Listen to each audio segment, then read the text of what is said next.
A car dealership somewhere in Germany. At first glance, solid offers.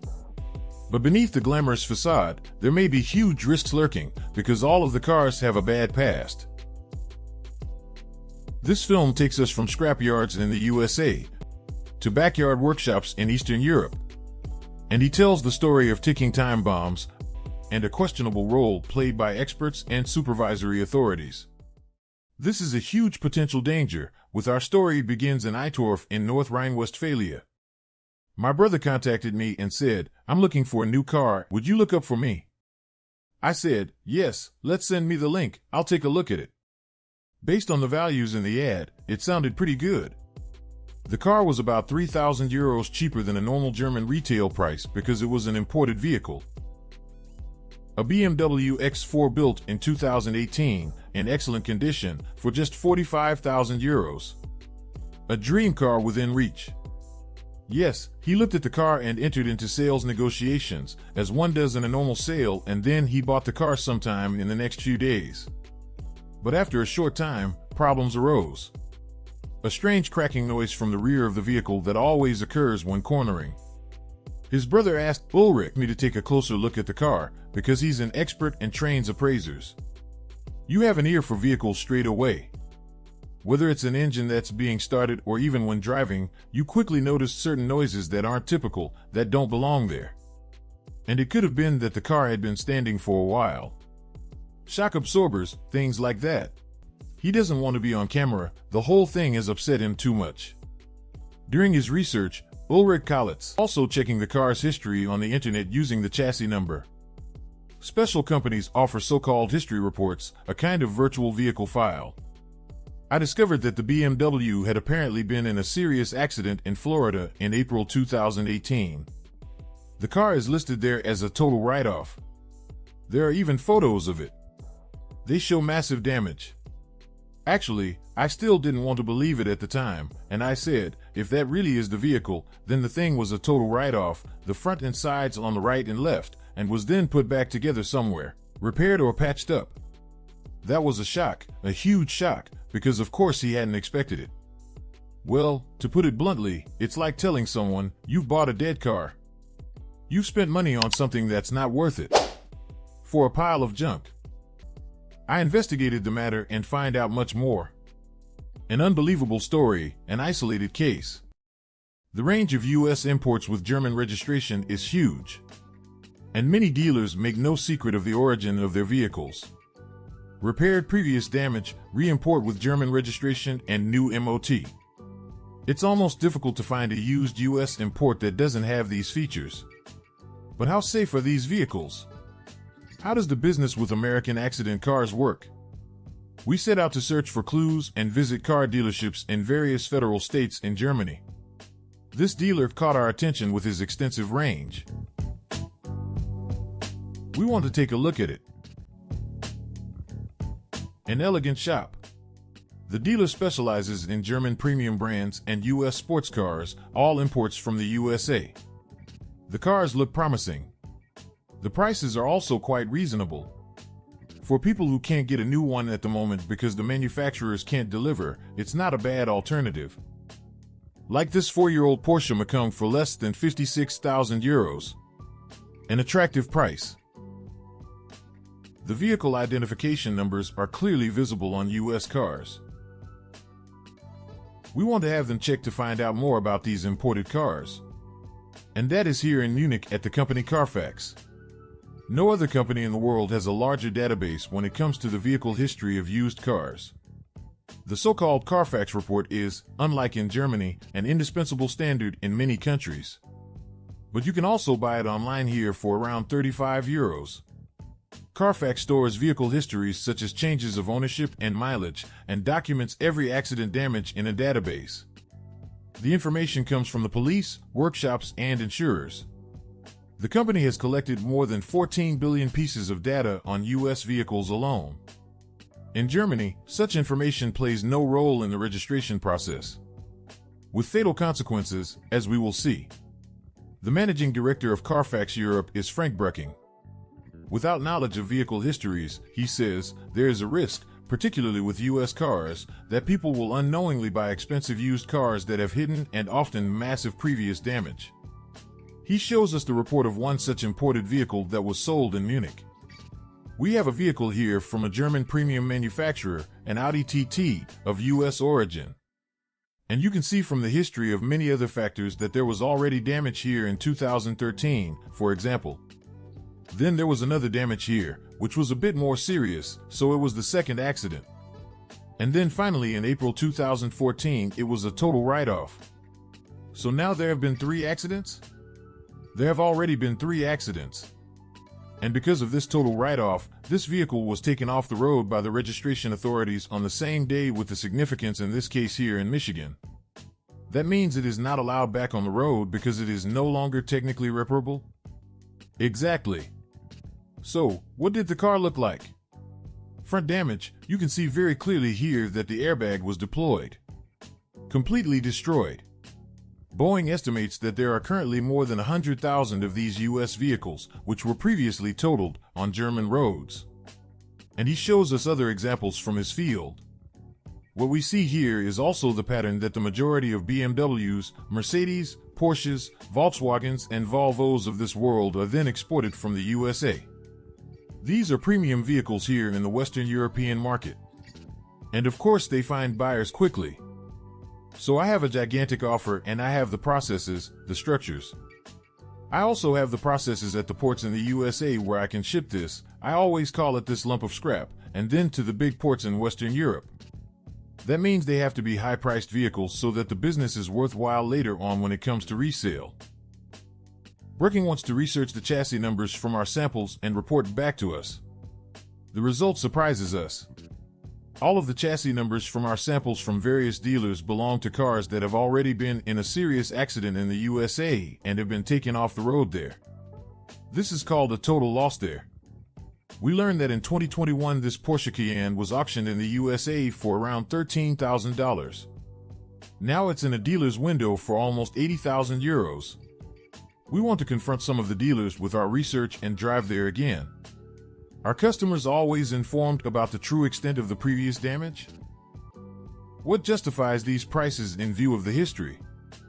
For example, the almost 56,000 euros for the Porsche Macan that we had looked at in this car dealership. According to Carfax, it was also a total write-off. Sold in February for around $14,000 at a scrapyard in the USA, estimated repair costs at the time more than $57,000. The front of the car was completely destroyed. How is it possible to repair something like that economically and safely? But now the car looks practically new. It even has a new MOT. We asked the manager. He has no objection to an interview. It costs $55,750. She was in the front end of the rear end collision. Yes. Should we take a look at it for you? Yes, I have a customer right now. The car with this previous damage and this price, they don't fit together. We'll show the pictures, we'll show everything openly and honestly. We have it in the advert and everyone says they have previous damage. We are completely transparent about it compared to the competition.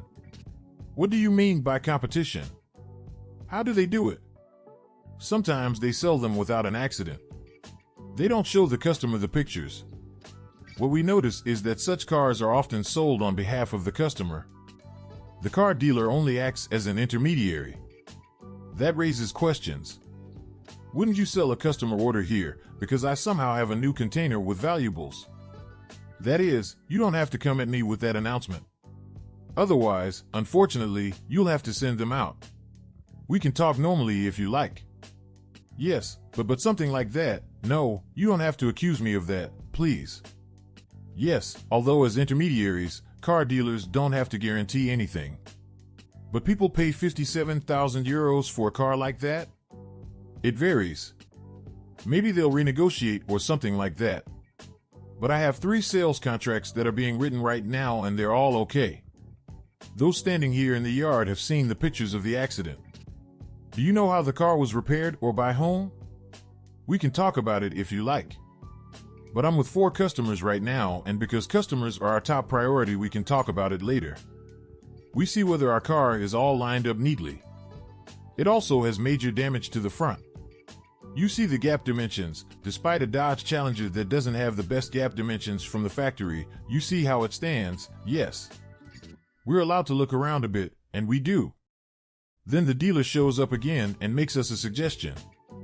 I just asked the customers who are here right now, who came without an appointment and who we have looked after well, who know everything. They even offered that if they wanted to and if they had the time, they would also like to say something about our dealership and our work. That's my way. Sure, why not? We'll gladly accept the offer. Who has bought something or who is in the process of buying something? Everyone, yes. You too? Yes. Yes, I'm not going to buy a car with previous damage, right? That's the problem, isn't it? Yes, that's the problem, but I know that the car has previous damage or we know that the car has a researcher. We buy it, we want to keep it, we don't want to give it away. The dealer doesn't answer the question of who repairs such cars and who they sell them to. So we take a closer look at the business and travel to the USA. That's where all the accident cars come from that we can buy in a nicely refurbished condition. The New York area is also one of the largest transit points in the world for scrap cars. In the southwest of the city lies the gigantic port area. Not far away is Newark, a few miles west of Manhattan. A pretty shabby area. The district, very close to the container port, is known for its many scrap dealers. Lots of crashed cars that have been taken out of circulation. Mostly total write-offs, lots of luxury cars. We discover shipping containers on this site, obviously a freight forwarder. We go over and ask if we can film. No objections. Here too, countless scrap cars waiting to be shipped. We hear that around 20 containers leave this site alone every day. It is currently being loaded, the cars are being stacked, which reduces costs. The vehicles here are going to Georgia in the South Caucasus. We learned that former Soviet states in Eastern Europe, especially the Baltic states, are important buyers. Just around the corner is Bob's scrapyard. He also lets us out onto the premises. He tells us that he bought the cars at auctions on the internet. All of them are completely wrecked. German brands too, many of them still relatively new. For dealers like him, it's not worth repairing them. And certainly not in America. It's a Durango from 2019. According to Carfax, it was a total write-off. The insurance won't cover the repairs because it's too expensive, more expensive than what new parts alone would cost. It's only good for used parts, and since I deal in used parts, it's ideal for me. The problem, says Bob, is that cars with registered previous damage are often rejected by insurance companies in the USA. And there are almost no credit banks that finance such cars. Repairs therefore make no sense in the USA. That's why practically all of these vehicles are sent abroad. But who actually makes money from these cars? We travel on to California. East of Los Angeles, we have an appointment at the Copart Company. This is where many of the wrecks we saw on the East Coast come from. Copart is a corporate giant that markets large numbers of wrecked cars, most of which are total losses. All vehicles that have already been written off by U.S. insurance companies. The fact that we are allowed to film here is an absolute exception. The company doesn't usually allow a look behind the scenes. Copart operates yards like this one in every state. Some of the size of a small town. We are allowed to look around and are accompanied by official escorts who keep a close eye on us. Interviews are not allowed. But we learned that Copart alone sells around 175,000 cars a day in around 170 countries around the world. The company has 7,000 employees and a market value of around $30 billion. You can make a lot of money with junk cars here in America. We are online with the product manager Scott Booker from Copart headquarters in Texas. Buyers can buy real quality cars here. The damage can often be repaired at low cost. This is why these cars have a lot of added value for these customers. They usually go to countries where labor wages are low and often the parts are cheaper. And so these vehicles can be easily repaired and put back on the road. That's Latin America, that's a lot of Eastern European countries, Africa, the Middle East. They are the biggest and therefore most important buyers here at Copart. But how exactly does the trade in scrap cars work? We're allowed to watch an online auction by Copart. It's like a bingo show. Bids come in every minute and vehicles are auctioned off abroad. This one is going to Armenia. Here buyers from Oman and Lebanon are competing. A duel over a destroyed S-Class. Every car sold brings a few dollars into the insurance company's coffers and Copart collects sales bonuses. A gigantic business. But can such cars be repaired in such a way that they are really safe? We are back in Germany and meet with Ulrich Kalitz again. He had told us about the case of his brother, who had bought a BMW X4, a US import from an online auction. However, the dealer had concealed the fact that the vehicle was a total write-off. Soon after the purchase, the brother was surprised by strange noises. The car expert then checked the vehicle and found that the gaps were not right and that the car was somehow warped. And it gets worse. In the accident in America, a crash element that protects the passenger compartment had apparently broken. The damage was repaired in a completely unprofessional manner. If there were another accident, it would be a catastrophe. During the inspection, it was noticed that a weld seam on a component in the engine compartment that connected to the main gas cell had broken and had not been re-welded as it should have been. In its original state, this seam is completely closed. This has something to do with the transverse resistance in the case of a side impact of a vehicle, which is why this seam here also broke, and that is actually the purpose of this weld seam, to function in such a way that it absorbs this tension and does not transfer it to one spot, but to the entire front of the vehicle. Yes. So on the entire main body. And that is no longer guaranteed. That means that an impact like that now, which only needs to be at a lower speed, then the full program is transferred to this point. Yes. And that's on the driver's side, which means the driver gets hit. And that's not by chance. Does that mean it's life-threatening? I guess it was life-threatening, yes. The shock, says Kalitz, is still in his brother's bones to this day. That's why he doesn't want to talk to us about the case. He paid 45,000 euros for the car, believing he was making a good deal. But instead, he lost a lot of money. Others made a lot of money out of it. Ulrich Kalitz made a rough estimate of the whole thing. This car here was auctioned for 3,000 or 4,000 euros on the American Stock Exchange.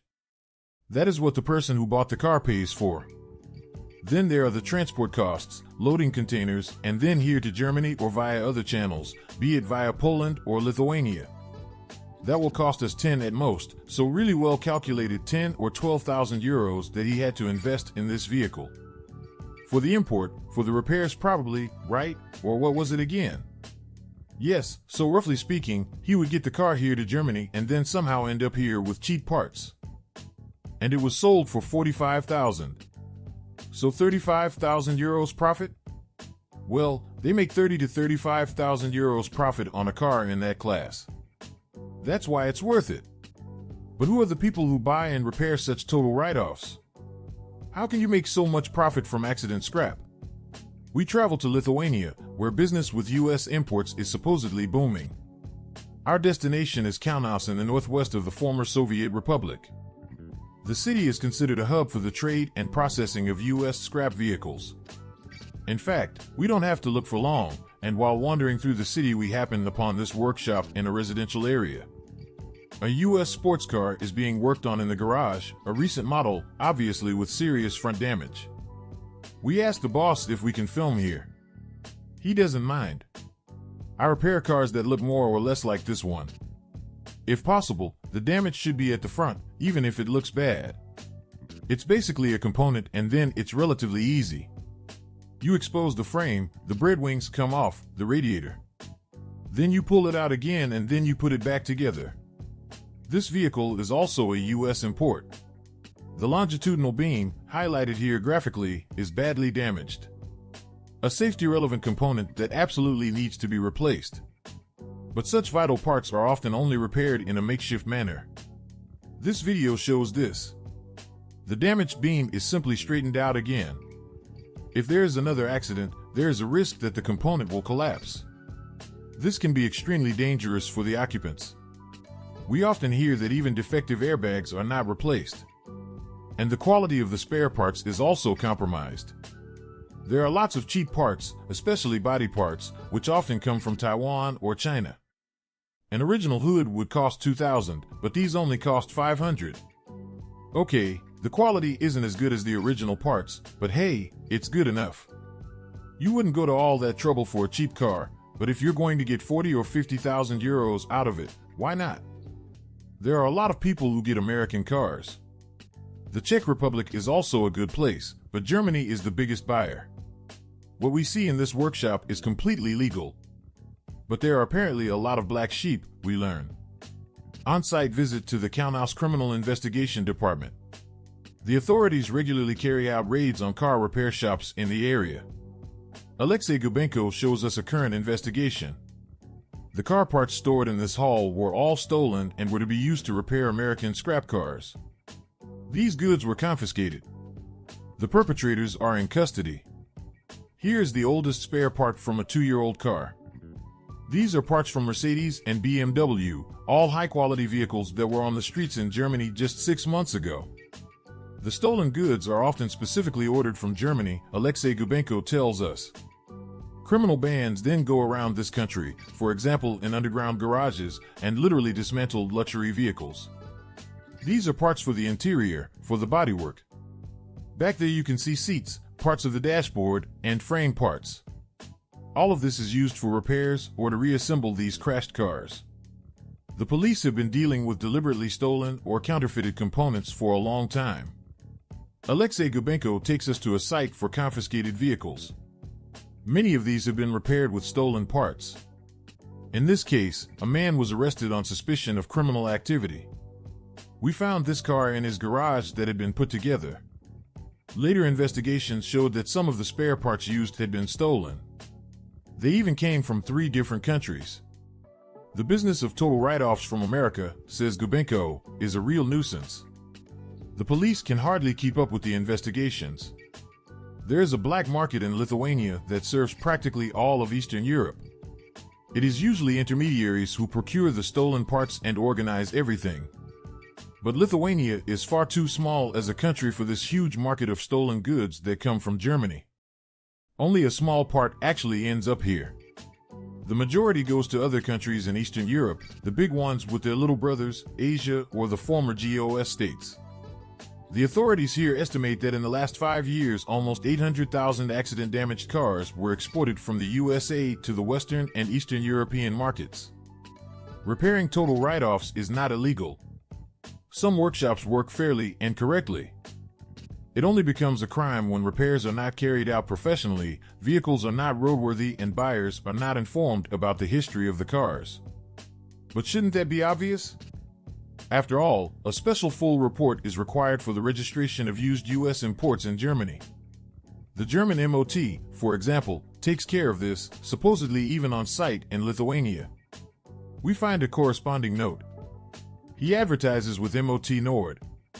MOT specialists carry out technical inspections here every 2 weeks, they say. With the documents, it is easy to register the vehicles in another EU country, including Germany. We drive to the address in Kaunas and are allowed to take a photo in the workshop. High-priced goods are currently being worked on there. We find out that all of them were total write-offs in the US. We ask the boss whether it is true that MOT employees regularly inspect his vehicles. Yes, all of our cars that we sell on the German market are inspected by experts before they are sold and MOT certificates are issued. The dealer says that repairs are carried out fairly and conscientiously. And in fact, if the work is carried out professionally, there is nothing to prevent registration in Germany. The problem is that you can hardly tell good repairs from dangerous botched work visually. That's what makes trading in these cars so unpredictable. These inspections take place here in this not here. There are other addresses. All workshops in Kaunas where German experts come. These certificates create additional value. They make it possible to sell the cars more profitably. How can that be? In Germany, used vehicles that do not come from the EU can only be inspected in Germany if they are to be registered there, and not in Lithuania or anywhere else abroad. Back in Germany, we take another closer look at the ads for used US imports on the online portals. There is a constant reference to these so-called full reports according to paragraph 21 for obtaining the operating license. Are there any reports among them that come from Lithuania?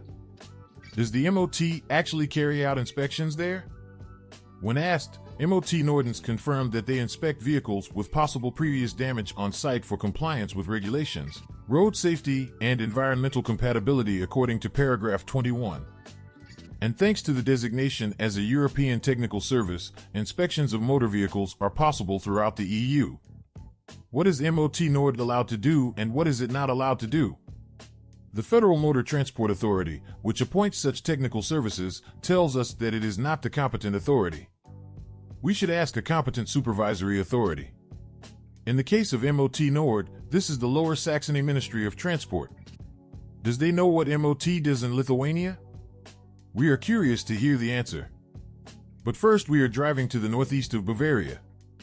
The A9 motorway near Hof is an important transit route to Eastern Europe.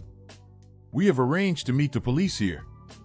Raphael Pritzel and Nicole Kraus are from a special investigation team, Border Police Department. They stand at the side of the road, looking for vehicles that have been stolen or are not roadworthy. If they suspect something, they give chase. This Audi, says Pritzel, fits the search pattern, could be a repaired total write-off. Basically, we always assume that U.S. imports are high-quality vehicles or high-powered vehicles, right? Yes. And ultimately you only notice when you check whether it's an American vehicle or not. There are vehicles like that that are actually on the back of a trailer, for example, and are being driven south to be sold. And of course we then inform the buyers whether they know about the accident damage. They may have heard about it from Lithuania, and in Lithuania they have to find out where the vehicles come from. It's just getting more and more difficult. Frankenwald Rest Area, police raids take place here regularly. The Audi is checked. The chassis number is checked. Pritzel looks for part numbers. The officers can determine whether vehicle parts come from registered thefts. No previous damage, the owner can continue driving. Pritzel and his colleague often catch cars that are not roadworthy, including repaired U.S. imports. But the successes in the search are just a drop in the ocean. More staff are needed because the criminals' methods are becoming more and more perfidious. Of course, the more countries are involved where the registrations have taken place, so now not just Germany, for example, but the vehicles are registered in Holland and France, then they come back onto the German market. This makes the whole thing all the more difficult. The perpetrators naturally want to keep their tracks as minimal as possible, ideally to cover them up completely. This means that they carry out all these contracts, purchases and sales in cash, with as few contacts as possible and as little in black and white as possible. And yes, this can also conceal things to some extent. The investigation team in Hof is the only one of its kind in Germany. Other states don't even have investigators for junk cars from the USA. The police here are in constant contact with the local registration office. As soon as a U.S. import turns up there, the documents are forwarded to the investigators. We are using these salvage certificates from the states, which ultimately means that the vehicle had massive damage. And here you can see that there is also an exact report, so an undetectable defect. Exactly. This is also a case like that. As you can see, this is now the Oklahoma. There, too, we have Saberstart. Exactly, and it's already happened where the vehicle went. Baltic Auto Shipping, right. So that's probably Maticum. Probably landed in Batok, exactly. And yet there is a report for this without a determined quantity. Yes. Has it ever happened that it was determined that it cannot be registered for traffic even though it has a valid MOT report? Yes, that happens. What happens in this case? It is not allowed to be registered, the owner goes out of fashion, or, if it is already registered, it is taken out of circulation. And what about the owner, who probably knows nothing about it? The bona fide purchaser can of course only take action against the seller. It's written somewhere in the mediation contract and doesn't even exist. If he's unlucky, he'll just have to cover the costs. There have been cases like that before. Enough. Does Germany make it too easy to register such imported vehicles? How many such cars with questionable repairs are on Germany's roads? MOT Nord admitted that it prepares full reports in Lithuania for the type approval in Germany. Is it even allowed to do that? We get an answer from the Ministry of Transport in Lower Saxony. We were told that they knew nothing about these MOT activities, and they are not legally permissible. Quote, in principle, neither the technical inspection stations or accredited technical services are permitted to carry out tests for the approval of individual vehicles abroad. If they do so anyway, are reports drawn up in Lithuania legally valid in Germany? Or should vehicles inspected abroad not lose their operating license? But nobody wants to answer these questions. Neither the Federal Motor Transport Authority nor the Ministry of Transport in Lower Saxony, as the highest supervisory authority, feel responsible for this. The special investigators in Hof have been critical of the MOT activities abroad for some time. I just think that we are talking about a company here, and that makes the difference for me.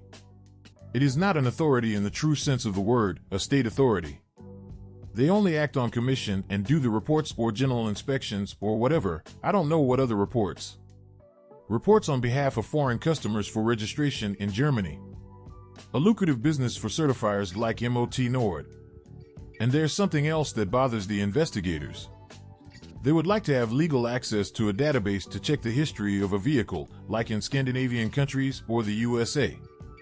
In Germany, that is not legally possible. Investigations are very, very difficult here because we always have the problem that we do not have the vehicle-related data, the chassis number, to hand in cases like this. Not like in America, for example, or in other European countries like Sweden, where the chassis number is not subject to data protection. That came about in the late 1980s, I think, or early 1980s, that the chassis number was subject to data protection, but it has no personal reference whatsoever. And this has been brought to so many places, but as I said, it falls on deaf ears. Yes, what is the problem? Ultimately, it is the problem that I drive around in a vehicle that is no longer roadworthy. People are dying. It is a bitter result. The story could have ended fatally for Ulrich Kollitz's brother too. Fortunately, the botched repair on the BMW was noticed in time. The problem, says Ulrich Kollitz, is that many dealers avoid giving warranties and often only act as intermediaries. The actual sellers are rarely identified. And the fact that previous damage is concealed or played down in case of doubt become a legal trap for those affected. If you trivialize a loss, you have indeed described the loss, but you are playing it down because it is incredibly difficult to prove it in court afterwards. As a consumer, as a conversation. That means that if I seek a civil suit against someone to get my money back, then yes, I have to prove that they trivialized it. Because he always goes and says, yes, it's written there. The Collard brothers were not spared the legal dispute over the negligently repaired BMW. You have to consider that Singard lasted from October 2019 until last year, but even so only with partial success. So still at a loss. Yes, that means we had to take the car back. You get less money and then the problem is solved. And then the next person gets the car sold to someone else, let's put it that way, and then the game continues there. It will just keep repeating itself. That means there is some damage left, right? The damage is left. And I'm afraid that this vehicle will still be in circulation. Not roadworthy, I have to say in this context. Perhaps someone else, from another country, has bought it and doesn't know what they've bought. This is also always based on trust. After all, they won in court. But as long as politicians do not take the issue of junk cars from the USA seriously, there will continue to be plenty of ticking time bombs on our roads. If you found this video helpful, I'd really appreciate it if you'd consider subscribing to support the channel. Thank you.